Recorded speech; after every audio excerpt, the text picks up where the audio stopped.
কিন্তু নামাজের পরে সমস্ত মুসল্লিদের নিয়ে হাত তুলে মোনাজাত প্রতি অর্থে তিনি করেছেন, এর কোনো দলিল নাই। কাজী যার দলিল নাই সেগুলি যা রাসূলুল্লাহ করেন নাই তা আমাদের জন্য করা উচিত নয়। সালাম ফিরানোর পরে আমরা দেশে যে ট্রেডিশনটা বানিয়ে ফেলেছি, তাসবিহ বাদ দিয়ে হাত তোলা, এটা বিশ্বনবী এবং সাহাবারা করতেন না। ইমাম সাহেব হাত তুলে দোয়া করা এবং তার সাথে সবাই মিলে একসাথে দোয়া করা, এটা বেদাত, জঘন্য বেদাত। নামাজের পরে দলবদ্ধ মোনাজাতের কোনো বিধান কোরআন এবং হাদিসে নাই। নামাজ শুরু হবে আল্লাহু আকবার দিয়ে, নামাজ শেষ হবে সালাম দিয়ে, এই শেষ। তারাবি সালাত পড়ে 4 রাকাত পরে পরে মোনাজাত বা 20 রাকাত পরে আবার আখিরি মোনাজাত, এগুলো বেদাত, এগুলোর কোনো দলিল নেই। ইমাম সালাম ফিরাইছে আর সংঘবদ্ধ, সমষ্টিবদ্ধ, জামাতবদ্ধ কোনো কিছু নেই। এরপর থেকে সালাম ফিরাবার সাথে সাথে পার্সোনাল কাজ শুরু। পণ্ডিত বিদগ্ধ জ্ঞানী মুসল্লিরা সালাতের ভিতরে কাঁদে, আর বেকুব মুসল্লিরা সালাম ফিরে কাঁদে। নামাজের মধ্যে সবচেয়ে বড় যে বেদাতটি আমাদের দেশে দেখা যায় সেটা হলো সালাম ফিরানোর পরেই হাত তুলে মোনাজাত। নবী করিম সাল্লাল্লাহু আলাইহি সাল্লাম তার সমগ্র জীবনের যত নামাজ পড়িয়েছেন, কোনো হাদিসে এরকম প্রমাণ নাই যে একদিনও একটা ফরজ নামাজের শেষে সকল সাহাবীদেরকে নিয়ে হাত তুলে মোনাজাত করেছেন। এটাকে জরুরি মনে করলে, নামাজের অংশ মনে করলে এটা অবশ্যই বিদআত হয়ে যাবে। একটা কথা কি জানেন, এই সত্য উচ্চারণটা করলে অনেকে আমারে আহলে হাদিস বানিয়ে দিবে। সেটা হচ্ছে নামাজের পরপর এই সম্মিলিত দোয়ার কারণে নামাজের সালামের পরপর যে সুন্নত আমলগুলো আছে ওগুলো ছুটে যায়। নবীজি সাল্লাল্লাহু আলাইহি ওয়াসাল্লাম জীবনে একটা নামাজেও সম্মিলিত মোনাজাত করেছেন কোন হাদিসে পাওয়া যায় না। সমাজের লোক বোঝে না ইমাম সাহেব কি বলে, হাত একটু মোছে। রাসূলুল্লাহ সাল্লাল্লাহু আলাইহি ওয়াসাল্লাম তিনি ফরজ নামাজের পরে সাহাবায়ে কেরামকে সাথে নিয়ে সম্মিলিতভাবে দোয়া করেছেন, মুনাজাত করেছেন, তা হাদিস দিয়ে সাব্যস্ত নয়। সুতরাং এটা করা ঠিক হবে না, এটা খেলাফে সুন্নাহ অথবা এটা বিদআত। আল্লাহ রাসূল নামাজের পরে তিনি মুনাজাত সম্মিলিতভাবে দিতেন না। এটা শুনলে তো আমাকে ইউটিউবে আপনারা গালাগালি করবেন। আমি আপনাদেরকে হাত জোড় করে ক্ষমা চাই, গালাগালি না করে জিনিসগুলো বোঝেন, আমারও ভুল হতে পারে। জামাত নামাজের শেষে একত্রিতভাবে কালেকটিভলি হাত তুলে দোয়া করা, এটি বেদাত।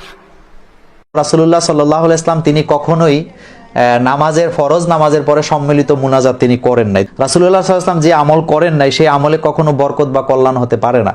সম্মিলিতভাবে সবাই মিলে একসাথে হাত তুলে ইমাম সাহেবের নেতৃত্বে দোয়া করা, এটা কি সুন্নাত না বেদাত? কেমনে বেদাত? দোয়া করা কি খারাপ জিনিস? দোয়া তো ভালো জিনিস। 18,000 ওয়াক্তের এক ওয়াক্তেও সালাম ফিরানোর পরে আল্লাহ রাসূল সাল্লাল্লাহু আলাইহি ওয়াসাল্লাম সকল সাহাবায়ে কেরামদেরকে নিয়ে নবী সাল্লাল্লাহু আলাইহি ওয়াসাল্লামের নেতৃত্বে হাত তুলে দোয়া করেন নাই।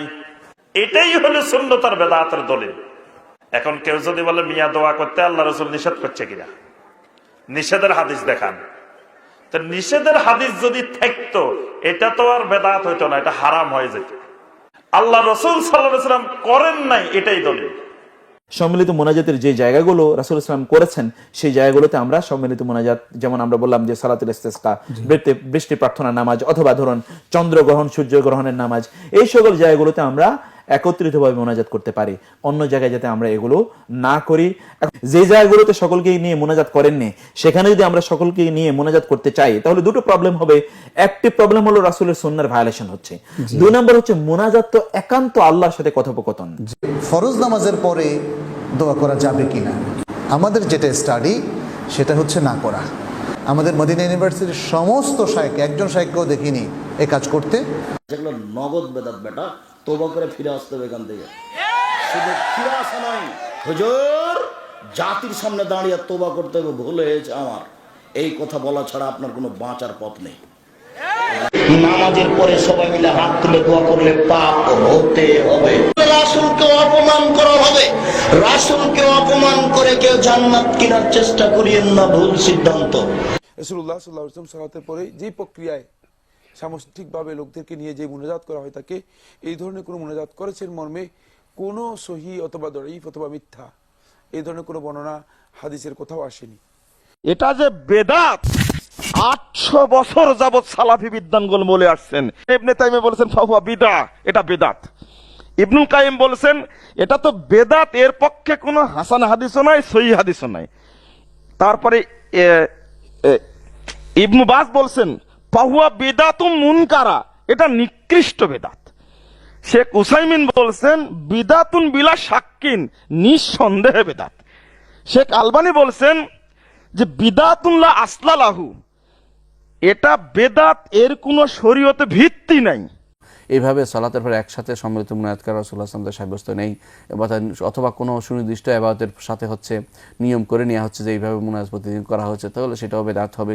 কারণ রাসূলুল্লাহ সাল্লাল্লাহু আলাইহি ওয়াসাল্লাম থেকে যদি প্রমাণিত না হয় তাহলে সেটা করা যাবে না। আজ ফরজ নামাজের শেষে দোয়া আছে, তবে সম্মিলিতটা নাই। দোয়া করছেন যদি মাঝে মধ্যে করে নেন একা একা কোনো অসুবিধা নেই, কিন্তু ইমাম দোয়া করবে আর সবাই সম্মিলিত আমিন আমিন বলবেন, এটা বেদাত কাজ। না নবী ঈসা আলাইহিস সালামের যুগে ছিল, না সাহাবীদের যুগে ছিল, না তাবেঈনদের যুগে ছিল, না চার ইমামের কোন ইমাম থেকে প্রমাণিত। কোন হানাফি ফিকাতে পাবেন না, হানাফি শাফি মালিক হাম্বলি কোন ফিকাতে খুঁজেন তো সালাম ফেরার পরে মোনাজাত আছে, করতে পাবেন না। দেখেন হাটহাজারিটা হানফি মাদ্রাসা নয় বাংলাদেশের সবচেয়ে বড় মাদ্রাসা কিনা? আজকে তো 40-45 বছর আগে দোয়া উঠে গেছে, এই সম্মিলিত মোনাজাত উঠে গেছে। আসমানের নিচে জমিনের উপরে আল্লাহর কাছে মোনাজাত করার সালাতের চাইতে আর বড় কোনো মাধ্যম আছে? আল্লাহু আকবার বলে মোনাজাত শুরু হয়, মানে সালাত শুরু হয়, আর আসসালামু আলাইকুম বলে মোনাজাত শেষ হয়। আর যে বলে সালাম ফিরানোর পর হুজুরকে মোনাজাত করতে, সে হচ্ছে জাহেল, অজ্ঞ, মূর্খ। নামাজের পরে সম্মিলিত দোয়া করার একটি দলিল আমি আকরামুজ্জামান পাই নাই। আপনি যদি করেন আপনার দায়িত্বে করলেন, এটার জবাব আপনি আল্লাহর কাছে দিবেন। রাসূল করে নাই, আপনি করাকে আবশ্যক মনে করছেন, এটা বিদআ। আল্লাহর কাছে এটার জন্য গুনাহ হচ্ছে, জবাব দিতে হবে। নামাজের পরে ইমাম দোয়া করবেন আর মুক্তাদিরা আমিন আমিন বা যৌথভাবে যে দোয়াটা প্রচলন আছে আমাদের দেশে, এভাবে আল্লাহর নবী আলাইহিস সালাতু ওয়াস সালাম তার জিন্দেগিতে কখনোই করেন নাই বা করতেও বলেন নাই, অতএব এটা একটা বিদআত। আজ পর্যন্ত মক্কা মদিনায় এই ফরজ নামাজের পরে হাত তুলে সম্মিলিত মোনাজাত নাই, এটা একটা স্বীকৃত বিদআত।